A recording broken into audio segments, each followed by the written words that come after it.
Colour खिचड़ी आइल बा ले लोग नो पालिशो बा बढ़िया बढ़िया क्रीम लेके आइल बानी के ए भौजी अरे का अरे तू चूड़ी लेके आइल बानी ढेर दिन पवाता हो बताओ हमने के चूड़ी डुमरा बाजार से किन के पहन के लाइल बन जा अकेले आदमी बानी आई हो दादा अपन जीजा के ले ले आतरा साथ आला ए मर तू मजाक के खासी करू जो बहिने तब मजाक के करू अरे ना हो बाबूया तोहरा बिना दे बताओ हमने के चूड़ी डालत रही जा देखा देखो कौना कलर के बा देख लो अरे बड़ा बढ़िया बढ़िया चूड़ी हमके परी लाइल बड़ा हो बहुत नया डिजाइन है सब 4G मॉडल हो गइल बा नु एगरी 4G मॉडल हो गइल हां 4G मॉडल के चूड़ी बताओ और ओकरो से बढ़िया देख लो अरे खोल के दिखाओ दिखा दिखा तनी बढ़िया बढ़िया छुआ जाने तो फूट जी तो चूड़िया जानत नु आता ना फुटे तो बाय करे तू बोले लगला हो ना तो ऐसे कोतरा ले ला भौजी उधारो ले ला उधारो ले ला देखो सबसे बढ़िया तार सेट लगाई हम चूड़ी के रही जा आ ओ बाला नहीं के खाली चूड़िए बा आई देखा तो खपत अनु तारा में खपर त बटला ही हां ले ला ये बढ़िया चूड़ी भाभी चूड़ी ओ चूड़ी लेबू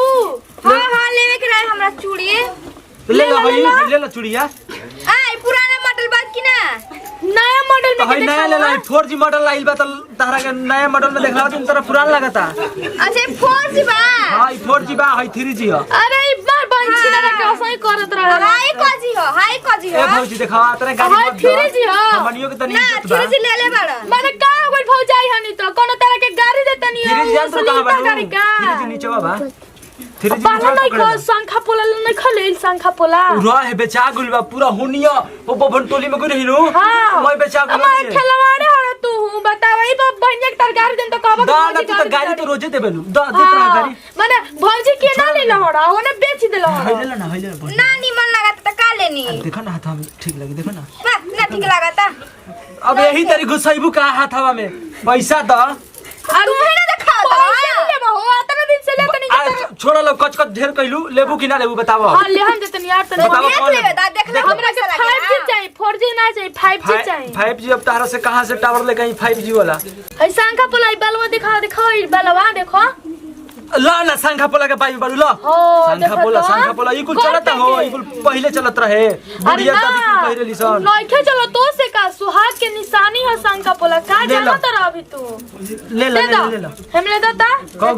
एक जोड़ा दो एक जोड़ा 5 रुपया के पाओ 20 रुपया दर्जन में हां दीदी सब ठगा करन दादा ठगा तरना तो कनिया पे जालू तो 25 रुपया दे के नवेलू अहो तो कनिया पे 25 रुपया ना दे के आनी जा चुप रहो 18 रुपया दर्जन का मिलेगा 15 रुपया दर्जन लेके आनी जा ओए जे के ले लो तो हमरा 15 रुपया एकदम हटा ना अरे रह जाए दिन खिसिया 20 रुपया दर्जन दे 1 रुपया कम दे 19 रुपया चलो ले लो कदम 1 रुपया कम दे तरन जी लेकिन उधारे दे हमार पैसा और दे हमार बाद में ले हम बाद में फिर जानते बाड़ू नु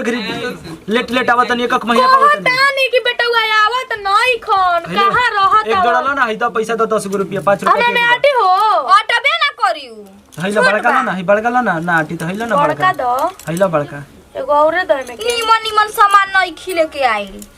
निमन बुझाता कि तारा के विदेश ले लेके आई हम कहां तारा सब विदेश से काहे इतना ऐठा तला हो बेचे के बाद बेचे के मन नहीं खका हो बेटा तो हम लोग काहे इतना ऐठा तर लोग बतावो लोग ना के ऐठा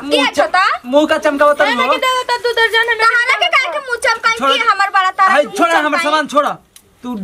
तहलो के लेबे के ले जा अपन सामान टाइम पास करे आवेलू लोग हम तू दर्जन दा है मिले देवे के मन बात 20 रुपया लागी बोलो 40 रुपया लेबो हां 40 रुपया हां दा हटा बाप रे बाप ज्यादा चूड़ी नहीं खे देखो तो चाची रहली तो कितना बढ़िया से हाथ ना कचर ना करली तो हम लोग बार हम भगवान से मनावत रही तो हम लोग से भेंट न होके हां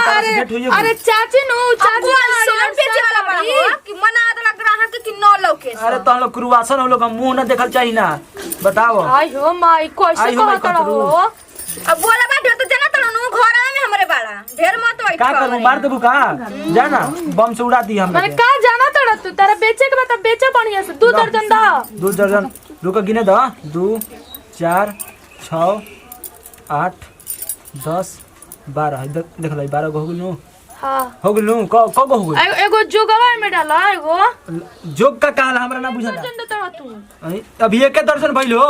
12 को खेला बोलो अच्छा हां ठीक कहत हां तू पढ़े के बेरा भई चरात रहला का कि लेकिन पर लाइन मारत रहला स्कूल के पीछे पड़त रहिनु ऊ बुझा गेल तू कौन स्कूल के पीछे पढ़ाई पढ़त रहला हैला हां ए पैसा दे दिन दूध ताले के भागत हो पैसा का से छटपटाई तोहरे घर में हटो ता बकर बकर ना एकरा के पैक कर द ऐसे ही आज पे पेपर आज खत्म हो गइल बा तो 5 रुपया में से काट ले हम जा जान ली जाए चलो 2 रुपया 2 रुपया कहेला रुक ला थी जब पैसा हां 2 रुपया हां हां जाना 2 रुपया का भौजी का हो ये मौका बेचे खातिर एक डॉलर का हां दे दो पैसा दे दो देखा देखिए रवा ढेर मत बोली काहे ले बेचारे के लजवा तनी जी ये अपन देवरा के ना समझावेलु हम कुछ कह जानकारी और दे दनु ही तो रवा देवरे हनी आई हो देवरे क्या मत तू टोल ऐसे मत बोला त देखत रहनु देखी दा चूड़े कौन ठीक लागे हटा ना ना मती हां हमरा अरे रुको मत दे देखा बा ढेर मत मजाक मत तो हाई मेहरानू में का करे भाई समझावेलु लोग ना एकरा के हमें तो बोला नहीं पसंद करे पैसा ने पसंद पैसा हम ही दे हम पैसा देना चल दे पसंद करब हो काहे त छटपटाइल बड़ा कबेला तो पसंद करत रहू हई 3 घंटा तारा खातिर हो तारा खातिर ले ले रही हमरा खातिर देखी ना कौन अच्छा लगी कौन ठीक लगे एकरा में से तारा खातिर देखो हरी टाइम में कैसे हे फाइपो जी वाले बा हे बा फाइप भाई पे जी हमारा पसंद पड़त मेरी जी फोन बुलका नहीं के पसंद पड़त हो बुलका ना बुझाला तारा मेहरानू के कतरी बुर्बक बनावल जाला किंतु डिजाइन ही ना कि ठीक कलर हाय ले ला ए बबुआ देखो हाय ठीक भाई बाबूजी ने हम कंप्लेन कर देम कि उ लूज से आलन चूड़ी बेचे चूड़ियो ना देवेला हमरा माई ने कंप्लेन तो कइले ही रहू बतावा ना कइले ना रहू माई ने तारा 2 रुपया कमाए के ए मर बेचबा ना तो कैसे करबा तो मरद के बुला लेलू तो हुनकरा के बुला लेलू एक दर्जन चूड़ी पसंद एक दर्जन दे दे हमें ले 2 दर्जन होई बेटे 60 रुपया दिया जी ना बाबू जी अच्छा दिया चल इधर दे पैसा लेके आवा देता नहीं पैसा दे दे हम ही गरीब दुखिया जनले बड़ा का ना तू महाराजा ला, ला। हाथ तो बड़ा नोट के हमरा फिर खुदरा कहां से मिली बतावा ना ये ले ले नहीं खुला खा जाए ना करो खुले बाबू दाना 20 रुपया दे भाई दे 60 को 50 को दे दे हां दा 50 को दे दी ना काहे को उतना बड़ा दे दे बस रखी 50 को दीदी दे दे नहीं रखी हां 50 को दे दी हम लोग के दे बोला हमर चूड़ी बेचल हे मिल देवा कि हाय पहले दो तब न होइता पैसा दाना छोड़ ना दाओ ना एक दर्जन एक दर्जन होइते दो बड़ा कचर के झमेला में हम ना पहुंच जा जाए दी ना यही से गलिए में हम ना होत रही समझ रह दी चल एक दर्जन दो ले ला सुहाग के चीज होता है दुल्हा को ए डाली हम तो नहीं के पसंद का लें जाए लेके जाए हां हां तो चलो ई मिकर 20 रुपया भइलन हो दा 20 रुपया तो हां चल 30 रुपया 35 को काटी है ये पेपर नहीं खा देले हां 40 को हम काटत नहीं रह ना घबरा जाओ ए पहले मत 20 रुपया से ज्यादा हम ना कटम ला बा 20 रुपया कटबा चुपचाप रह लोग होने बतियाओ लोग जा हो भैया ले समझत रहिए कि हम 100 रुपया काटब वो कहियन 100 रुपया नु 100 रुपया में हम चूड़िए बेच देम हटो कह दे 500 रुपया काट देबो हां 500 रुपया 50 रुपया उहे देले बड़ा फ्री में तो को बोल 20 दिन के 40 रुपया भइबे कहि हां 20 रुपए 10 रुपया फेर हां तो 10 रुपए फेर हां 40 ले लो खुदरा नहीं खे नो 40 न बारिश करने भाई दे अरे नौरंगनी ले नहीं इधर हाइले आल्टा बा 10 रुपया रोने वाला बा हो पर भरे वाला बा आल्टा ले लो का दिक्कत बा ए जा लोग हो हमरा के मर्दे गोजा मर्दे मूर्ख बनइलन हाय रे बता दा हाय हो दादा ये देखो तारू लोग बहिनी ऐसन चुड़हारा आजन बेचे खाली तो तू जाएगा माथे आउट हो जाई बताओ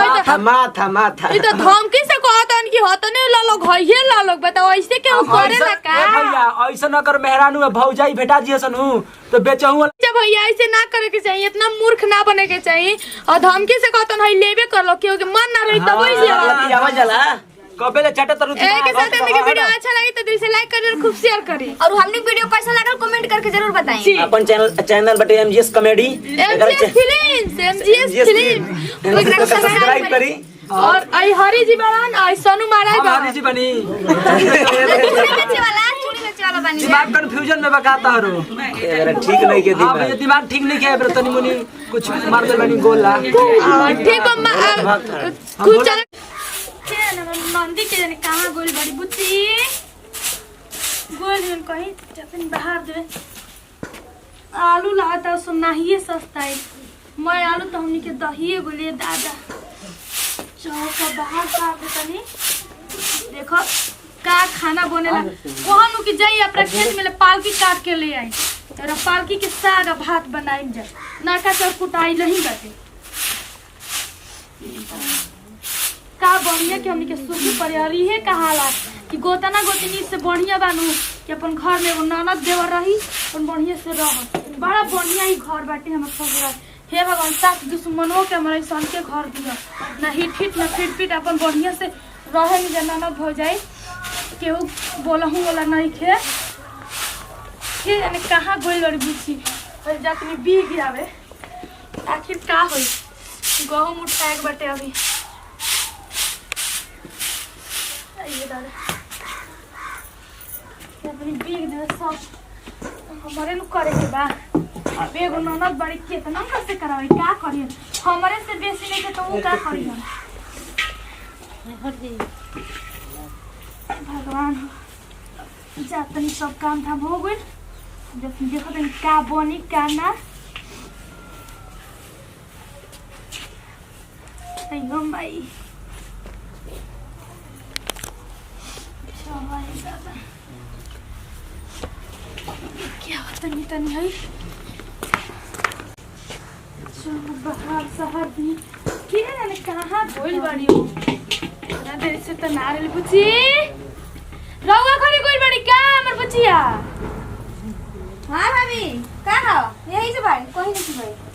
आई का काटो हम कर देत रहे ता ना रहे तो पानी ऐसे खोजत रही ना लोगिलु तो तनी गोवा झुरा गेल बा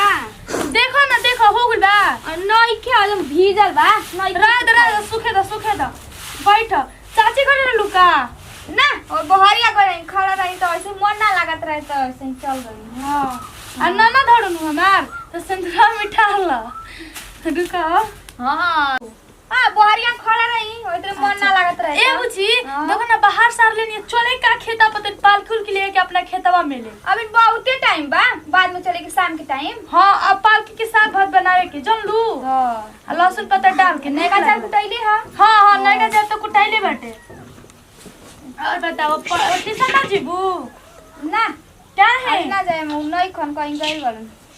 हां इमरजेंसी काम रहे अच्छा आज नहीं कोई सर जी चला ठीक बा यहाँ तो चल जी अपन पढ़बू तबे न ठीक रही हम तार घरे काम करे खातिर बोल ही बनी हम तो ना पढ़नी अभी नु लालसा बाटे कि तू पढ़ जेबू त निक रही एकरा के का आदमी बाहर में फेंक के बैठा ना हो जा बैठल बड़ू दुनिया में जल्दी भाभी एगो काम बा तू मैं द्वारा पे रख के नहीं हनु हाय अलू ये गिट्टी के भुंजिया बना दे हम सांझे खुनी आ रोटी तार भैया खाली ह भाभी एगो बात कही कह हम बस ना कहबो त केकरा से कहबो बुझी कहबू ना न भैया बता तारा तक ले बात कोनो हम तार भैया ले कहले बानी का बताव पता भाभी जोने लेको हम प्यार कोई ना नु तुम जानते बालू ओगो में से त का हां तो जानता ही है बन अभी तक तार पीछे ना छोड़लस आ ये दादा का कही ये भाभी बुझी सुन एक दो महीना में तार बियाह होखे वाला बा देखो हम कहती छोड़ देना त लाफड़ा हो जी बाची हमार हम तो खुदे परेशान बानी कैसे ओकरा से पीछे छोड़ाई कह त ना जानू हम तारा से बतियबे करब हम तारा खातिर जान दे देब जहर खा ले वैसे से हमरा कहता हम का करी बहुते परेशान बानी हम तारा से पूछी भाभी कि हम करे कैसे कहा कोई जे उहे तो हम सोचे तनी अगर जो कोनो ऊंच नीच हो जे बुची तो जान तो इज्जत के नाम डूब जाए कि बियाह ठीक हो कहा तनु कि हम तारा से मिली अइबे कर हम कहते ना मान जा सुना कहते ना मानी हम तारा से मिली अइबे कर कोइबे अब तो पहले ओकरे से ना कहले रहू कि देखो हम दो हमर दूसरे से शादी हुई तारा से ना होई कहले रही कि टाइम पास से बात करा लेकिन अब कहता कि हम तो पहले टाइम पास कर तारा से प्यार हो गेल हम तारा बिना जी ना पाए वैसे से कहता हमरा आई हो दादा पहले ही कहत रही कि मत बतिया तो तू कहतो कि जा तो हम कहनी कि जा दो ननद हड़ू का भइल बा तो का कइल जे बताव इज्जत ना चल जे तार भैया के हो हुए तो हम सोचता नहीं लड़की सब कुछ नहीं किया कि हम कहीं तो कहीं देखो एगो हम तारे के काम बताओ त निजन लू हां देखो गर्दा लाल बेटे तो जन लू एगो काम करो खिसियाई बना नु को हम तो ओकरे के बुलाओ घर ठीक बा आ कहनु हैं कि देखो तू एक से प्यार तू कहिए कि देखो हम त प्यार करे हमर शादी होखेले बा अगर ना मारी नु त मार बेला ना मार कुचा मार झपड़ मार लाते मार देवे के बड़े से खातिरदारी क देवे के ओकर उ समझिए जाई ओकरो प्यार के भूत ढेर सवार भइल हां उतर जाई अगर तारी इजाजत होगे त कहि काम हम कर दनी तू बोलाई हो मिले के कोई हमर घरे भाभी नहीं थी ठीक ना अब बोलाई हो घरे आ देख ले हम धके काट दे हम आ तोहरो के झूठो के मार दम और ओकरो के मारब ठीक ना ओकरा के ढेर बार तहरा के तनी मुनी मारब तब कहू कि देखला हमर शादी होता हम तारा से ना मिला कर मार के भगा दे ओकरा अदमुआ क दे के मार के चलू के कहता भाभी हां तार पीछा छोड़ दी तार बियाह शादी हो जी अब गाँव ही गाँव के लड़का से प्यार करबू तो निक बात नहीं खेलू आन गावे होई तो रिश्तेदार बढ़ी परिवार बढ़ी नु आ गाय में तो कोई जौनो के पूछता ऐसे तो हित ना त भात बोदी चलावता उहो कहे कि भाग कुछ जात में बियाह कर ले कौन एकरा से भात बोदी रखी ये बात हो जाई नु। हां भाभी सही कहत है। हां तो ओकरा के यही तरह कर जा हम जतनी काम करे ओकरा के बोलाई हो ठीक ना। ठीक बा हां हां रेडी है। हां जा तनी हम जान लो ए ठीक कर का बारे तुम कर लो की कर फोन हो वही क्या गई ओकरे फोन आ गइल रुका हां ओकरे हां ओकरे का उठा के। हेलो हेलो कहाँ बानी जी? बानी नहीं बधारी माता दूर आगुल बानी। हां काहे हमरा कितना परेशान कइले बानी जी बार बार फोन करत नहीं। हम तारा परेशान करते नहीं न त का करत नहीं। पहले परेशान ना करते नहीं। देखी वो बात नहीं कि 2 महीना में चल जाए अपने ससुरा ठीक बा। रवा इतना छटपटाई मत हमरा बिना दवा के रहे के पड़ी ना रह जाई एक बार बता। अब का कहत रही काल रवा मिले खातिर हमरा से। हां ठीक बा तो भाभी नहीं की तो सोचनी कि रवा बुला लेती 10 मिनट खातिर। सच में आई केने बानी ज्यादा टाइम लगी ना 5 मिनट में जी भाभी नहीं की ठीक बा घरे। आई खाली 5 मिनट से ज्यादा मत रह। घरवे में नु घरवे में नु। हां घरवे में तो बाहरिया देख लेम कि ओखे ना। ठीक बा तो बता। हाला कदियन से गोवा में कि कर मोबाइल जरिए रखियो। ठीक बा बता। ठीक बा जल्दी आई। ठीक बा बता। ठीक बा का बुच्ची आवत भाभी आवता देखो भूसौला बाटे नु ओए बतिया ओकरा से ठीक बा हम मेरे से सुनत रह ठीक बा झाड़ू लेके मार झाड़ू लागो मार तू डरा जइयो।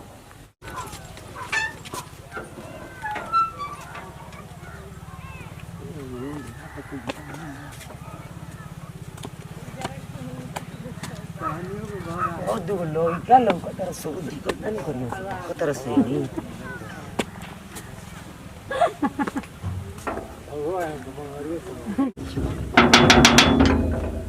खुला हो हाल दुगी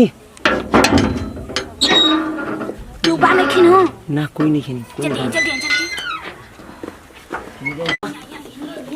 इने के ना जल्दी हां इने सॉरी करवा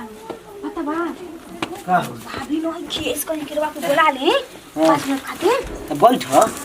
का हम बैठी ना डर लगा था कि न्यूसिया ना जा भाभी का कहत रहे कही तो कौन ऐसा जरूरी बात रहे। ए त ना मिले त रहल ना जाले 1 मिनट तक ना। आहे दादा बैठ का बैठे बैठे कोइले बानी जी बहुत डर लागत था हमरा बाबा बैठ। अरे उनके देखे दे रहा हाथ ले रोवा कुछ करी अपन पता आवाज नहीं खेनु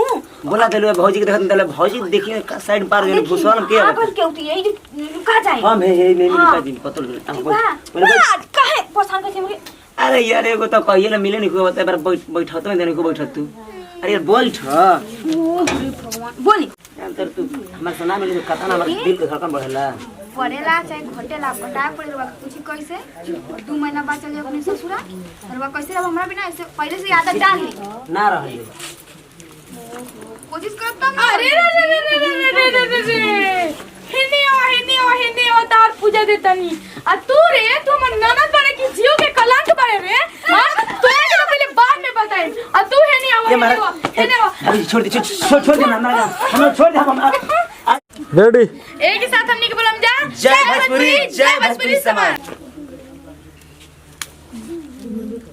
बढ़िया था न सनू देख लिया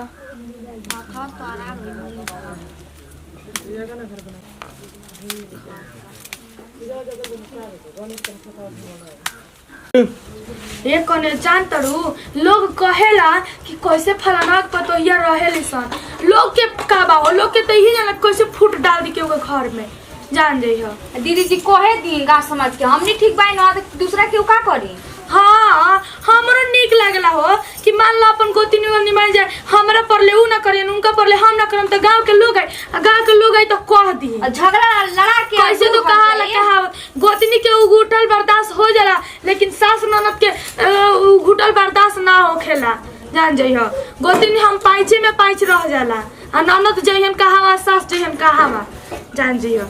बताब खाना ना खइनी दीदी अरे ना कने खाना ना खइनी तो उ देखो ना खा के गइला हन आ कने कि चल तनी बैठी आ तनी नीक लागला तनी बतिया लेवे नहीं जाता आ दूसरा घर कहां जे उखे करा कर बतियावे के अपन घरे जाए न तो अच्छा बुद्धि रवा के ना सिखाई नहीं मने सिखाई कि का तार को तिनी अथी कर ले हो का तार अथी कर ले हमरा लागी खराब रहू तोहरो घर निमन लागी केहू सिखाई तो कि हां हमरा के निमने बुद्धि सिखाव तड़ी आ जान लिहनु कि तू एथी कर लगबुनु तो समझ लन कि एथी कर लगे देखते जर लग जियो सर आ फुट डाल के खुश हो जियो सर हां भले लड़कानी से अपना में ने आ तो ना हमरा खिस बरेलानु ओ फूलन बबाड़ी उ तार कहेली कि का ए बचिया जान नु रहिए में तो ए बचिया सुना है ने सुना कहां रहतारू बुझाते नहीं के तू तो जब से तार गोती नहीं आई भी तब से तू करे में बाझल बाड़ू ए तो लाओते नहीं होय कि ना रवा के कि यहीं तारा घर इनका उनकर बात बतियावे हां कह देनी कि ना दीदी जी रो अपना घर रही हम अपना घर रही हमरा ना पहिले जहां तो एक बार ये दिनवा रहे अरे जे झगड़ा लगा देली हो सुदर्शन बो में हमारा में अपने चुप हो गली उ आदड़ी हमरा से पूछे कहतड़ी क्या हो तू का झगड़ा लगलु का कहलु अब बताओ हम कहनी कि ए दीदी देखी हम नहीं जानती सबके बात आ उ हमरा के बोले लगली आ उ कहती कि सुदर्शन बो है कहली हां कहली हां अरे दीदी जी रवा एक के फेरा में मत पड़ी ठीक बा ए समझानी कि ओही घर से हम ना केहू घर जाने जान ली हो हां कब ठीक नहीं के इनका घर अपने सिखा रहे उनकर पतो ही अंकर मेरो आइल रहे ऐसे सिखात रहे हां हां सही कहताड़ू हमरा बाउर लागेला जनलू कने आ निक ना लागला क्योंकि शिकायत बतियावर के जाने कहां गुल बन जाते नहीं देखे खाना ना खइयन कि ना अब बात तो नहीं खम गइल होने जा कहीं काम में से का हो काजी का बैठ के बतिया कहां गोई रहनी रो खाए पिए के टेंशन ना रहला ओकरा की हम देखे एगो काम रहे बतिले बनी कौन काम बतैले बनी अरे कौन काम कहीं वो दिमाग तेरी खाए पेट में ना रही खुद ही तो कहां से लगाए बुद्धि बताई चली खाना खा पानी लेगा चलिए हम आते खाना देके आते कने खाए देके ठीक बा बैठे छे आते खा देके कितना नीमन हमार दीदी बड़ी इतना तो हमार बहनियों हमरा के ना मान रहे इतना नीमन हमार दीदी मिलल बड़ी है भगवान साथ करे दुश्मन के ऐसने जेठानी दीदी है इतना नीमन मिलल बड़ी हमार जेठानी हम तो बहुते खुश बानी कौन के कोनो जनन के इतना कोनो पुण्य कइले बानी के ऐसन हमरा के जेठानी मिलल बड़ी आई है दादा खा ले बढ़िया से ना कुछ घटी तो बोल हम जे बैठल बनी खावा ठीक बा छोटको ए छोटको हां दीदी अरे आवा घामा बैठल रनी कोनी खाए का दे देनी कोनी की खा घटी तो बोल हम भैया जी खा लेनी खाना ना देख के बैठल बनी का ग छोइरा में बैठाबू घाम लागत ठंडा लागत हां हां एकदम ठंडा लागत हां अरे भर चैत फगुना ठंडा लगबे करला कतनो कहला भी फागुना में अब भैया जी की ना की बैठ के जो खिया दे तो चले नहीं रवा ना का जानते बड़ो पहले न बैठ के खिया फिर अब बैठ के खियाते रहे जिंदगी भर बाल बच्चा हो कुछ मांगिए तो घटी बड़ी कहानी है कि कत घटी बड़ी तो मांग ले जो बतियाता रहता और सब बताओ सब ठीक बन वहां फोन आए रहे रहो नहीं होता ना वहां से फोन ना है जानते बड़ो कि माई रहत रहे त करत रहे अब बहनिया चल गई ससुरा माई अब चल गई बड़का भैया भी ये कनी के दोनों भाई सब मझली छोटकी तो मतलब न रहेला एगो तहार हो जाई बार सब कितना बढ़िया अभी कहले रहे कतरा कैसे वाला बुच्ची हम ठीक बन भाभी आइबो ना आवा घूम जा पर ना अभी ना आइबो जा तो घूम आवा हम सब सवारे खातिर बटल हिए बानी उतार हम तो गोल रहे तो का दौड़ दौड़ नहीं होता है हां हो इहो ठीक है खतर बार बार नहर बोले से इज्जत घट जाला लोग कहेला कि या ऊपर के मन से कहियो ऊपर के घर से ऊपर के मन से कहेला लोग कि आइल बिया गांव के लोग ढोर कहला अरे फलाना बेटी आइल बिया हां दौड़ दौड़ नहीं हो रहा है ऐसे कहला अरे हां का कहबो ज्यादा घूम के आजी हमार तो बड़की भौजी फोन कइले रही परसंगा तो कहतड़ी कि आई अब बताओ दिल्ली के जाई हो हतना दूर ना दूरी कहां जाने हाँ।